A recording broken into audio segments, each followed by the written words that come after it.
Hello বন্ধুরা, তোমরা সবাই কেমন আছো? আশা করছি খুব ভালো আছো। আর আমি তো ভীষণই ভালো আছি। দেখো আজ আমি কোথায় চলে এসেছি, মহালয়ার পুণ্যতিথিতে আমি স্নান করতে এসেছি। কেমন ভিড়টা দেখো, গঙ্গার অবস্থাটা।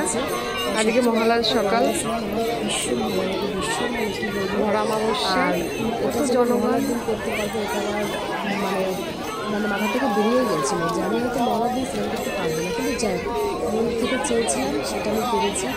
তো আমি শুধু ভাবছি এত ভিড়, এত লোকের মধ্যে কী করে স্নান করবো।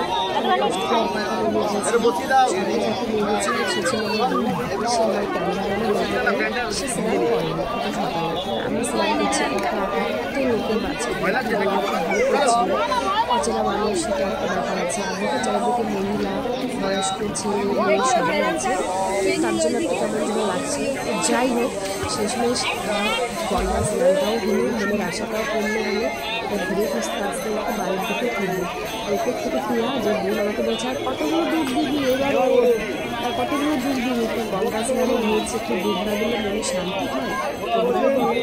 তো যাই হোক বন্ধুরা, এখন ধীরে ধীরে বাড়ির পথে দিক এগোতে হবে, কেননা আমি তো ভিজে গায়ে আছি। আর আমি যখন থেকে যে বাড়িতে ছিলাম সেই বাড়ি থেকে গঙ্গার মাত্র দূরত্ব খুব বেশি হলো 300 মিটার। যাই হোক চলো, ভালো থেকে সবাই সুস্থ থেকে দেখা হচ্ছে খুব তাড়াতাড়ি।